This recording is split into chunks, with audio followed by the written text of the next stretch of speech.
Hello বন্ধুরা, আমি মাম্পি আর মাম্পির রন্ধনশালায় জানাই তোমাদের সকলকে স্বাগত। আশা করি তোমরা সকলে খুব ভালো আছো আর আমিও খুব ভালো আছি। প্রতিবারের মতো আজও একটা ভিন্ন স্বাদের রেসিপি নিয়ে তোমাদের কাছে চলে এসেছি। আজ তোমাদের সাথে শেয়ার করব রুই মাছের একটা রেসিপি। আমার আজকের রেসিপি হচ্ছে সজনে ডাঁটা আলু বড়ি দিয়ে রুই মাছের ঝোল।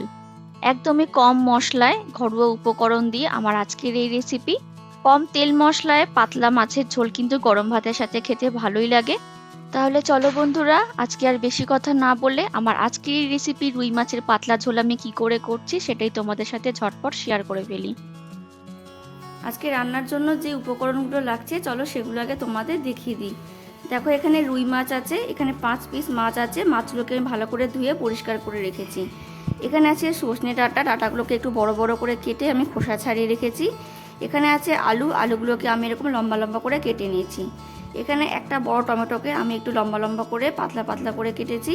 এখানে আছে নুন, হলুদ গুঁড়ো, জিরে গুঁড়ো, লঙ্কা গুঁড়ো, বড়ি, কালো জিরে, আদা বাটা, আর আছে বেশ কতগুলো চেরা কাঁচা লঙ্কা। আর আজকের এই রান্না করতে আমাদের লাগবে সর্ষের তেল। তাহলে এই হচ্ছে আজকে রান্নার উপকরণ। রান্না শুরু করার আগে প্রথমেই আমাদের যেটা করতে হবে সেটা হচ্ছে মাছগুলোকে ভালো করে ম্যারিনেট করে নিতে হবে। তার জন্য মাছের মধ্যে আমি দিয়ে দিলাম স্বাদ মতো নুন আর দিয়ে দিচ্ছি হাফ চামচের মতো হলুদ গুঁড়ো।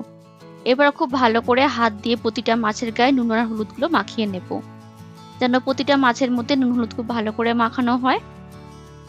মাছ নুন হলুদ দিয়ে ভালো করে ম্যারিনেট করা হয়ে গেলে এবার এটা পাশে রেখে দিয়ে গ্যাসের মধ্যে এবার একটা কড়াই বসিয়ে দেবো। তারপর কড়াইটা খুব ভালো করে গরম করে নিয়ে এখানে দিয়ে দেবো সর্ষের তেল।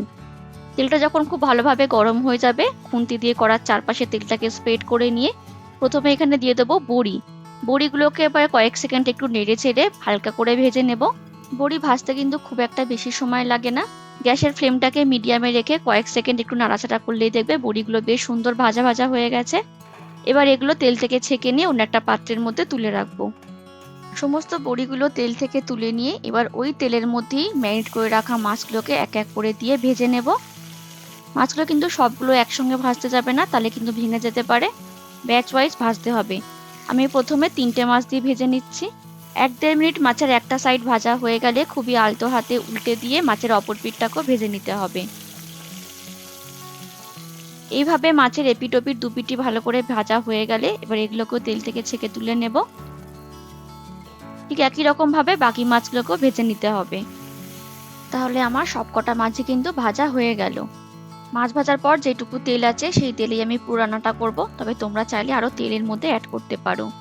ওই মাছ ভাজা তেলের মধ্যে আমি দিয়ে দিলাম হাফ চামচের মতো কালো জিরে আর দিয়ে দিলাম অনেকগুলো চেরা কাঁচা লঙ্কা। তারপর কয়েক সেকেন্ড একটু নেড়ে চেড়ে ফোড়নটাকে ভালো করে ভেজে নেব। ফোড়নটা ভালো করে ভাজা হয়ে গেলে এবার এর মধ্যে দিয়ে দেবো লম্বা করে কেটে রাখা আলুর টুকরোগুলো। আর তার মধ্যে দিয়ে দিচ্ছি স্বাদ মতো নুন আর হাফ চামচের মতো হলুদের গুঁড়ো।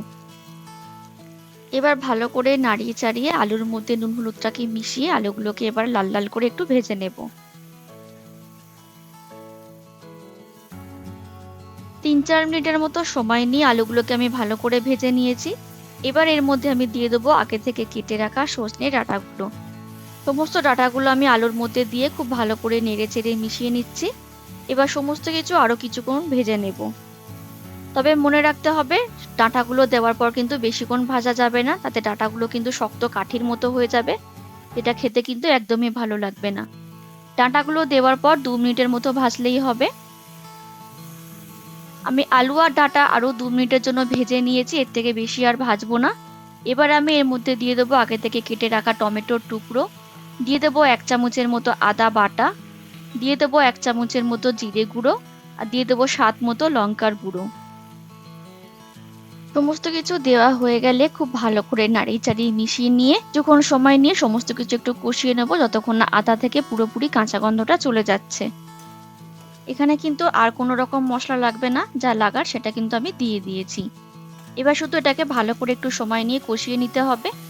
এইদিকে দেখো, আমি ভালো করে মশলাটাকে কষিয়ে নিয়েছি, তবে যেহেতু পুরো মশলাটা একটু শুকিয়ে শুকিয়ে গেছে, কড়াতে লেগে যাবার সম্ভাবনা থাকতে পারে, তাই আমি এর মধ্যে সামান্য একটুখানি জল দিয়ে দিলাম।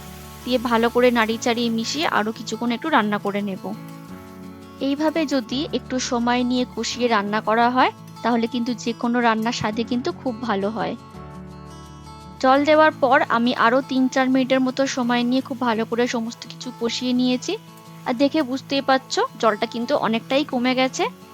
আর এইভাবে কষিয়ে কষিয়ে রান্না করার জন্য আলু আর ডাঁটা কিন্তু অনেকটাই নরম হয়ে গেছে।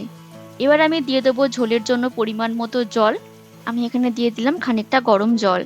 তোমরা মাছের ঝোলে যে যতটা ঝোল পছন্দ করবে সেই বুঝে এখানে জলটা দিয়ে দিতে হবে। এই জলেই আলু আর ডাঁটাটা কিন্তু পুরোপুরি এবার সেদ্ধ হয়ে যাবে। জলটা দিয়ে সমস্ত কিছুর সাথে আমি একটু ভালো করে মিশিয়ে নিচ্ছি। মেশানো হয়ে গেলে এবার ঢাকা দিয়ে 6-7 মিনিটের জন্য একটু রান্না করে নেব। এতে সবজিগুলো খুব ভালোভাবে সেদ্ধ হয়ে যাবে। ফিরে এলাম 6-7 মিনিট পর। আর দেখো ঝোলটা কিন্তু খুব ভালোভাবে ফুটে উঠেছে। এবার একটু হালকা হাতে সমস্ত কিছু নাড়িয়ে দেবো। আলুগুলো কিন্তু খুব সুন্দরভাবে নরম হয়ে গেছে। এবার এখানে নুনটাও একটু চেক করে নেব। নুন কম হলে নুনটা দিয়ে ভালো করে মিশিয়ে নিতে হবে। আমার রান্নায় নুন কম লাগছিল, তাই আমি এখানে স্বাদ মতো নুন দিয়ে দিলাম। দিয়ে খুব হালকা হাতে সমস্ত কিছুর সাথে মিশিয়ে নিচ্ছি। এবার এখানে দিয়ে দেবো আগে থেকে ভেজে রাখা বড়িগুলো, আর তার সাথে দিয়ে দেবো ভেজে রাখা মাছগুলো।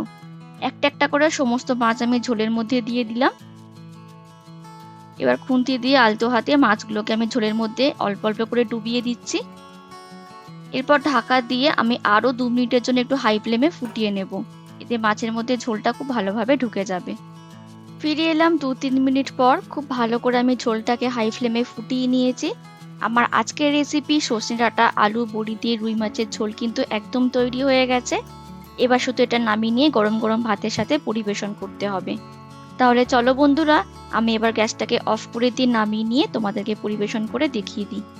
তাহলে বন্ধুরা, এই ছিল আমার আজকের রেসিপি সজনে ডাঁটা আলু বড়ি দিয়ে রুই মাছের পাতলা ঝোল। খুব তাড়াতাড়ি কিন্তু রেসিপিটা তৈরি হয়ে যায়, একদমই অল্প উপকরণ দিয়ে অল্প তেল মশলায়, যেটা গরম ভাতের সাথে খেতে কিন্তু খুবই ভালো লাগে। এরকম ভাবে বানালে বন্ধুরা আশা করছি তোমাদেরও খুব ভালো লাগবে। তাহলে আমার আজকের রেসিপি তোমাদের কেমন লাগলো প্লিজ কমেন্ট করে জানিও। ভালো লাগলে প্রতিবারের মতো একটা লাইক করে দিও। যেসব বন্ধুরা আমার চ্যানেলে নতুন ভিডিও দেখছো তারা আমার চ্যানেলটাকে সাবস্ক্রাইব করে নিয়ে আমার পাশে থেকো। দেখা হবে এইরকমই আরো ভিন্ন স্বাদের রেসিপি নিয়ে খুব তাড়াতাড়ি। ততক্ষণের জন্য ভালো থেকো, সুস্থ থেকো এবং অবশ্যই সাবধানে থেকো। টাটা।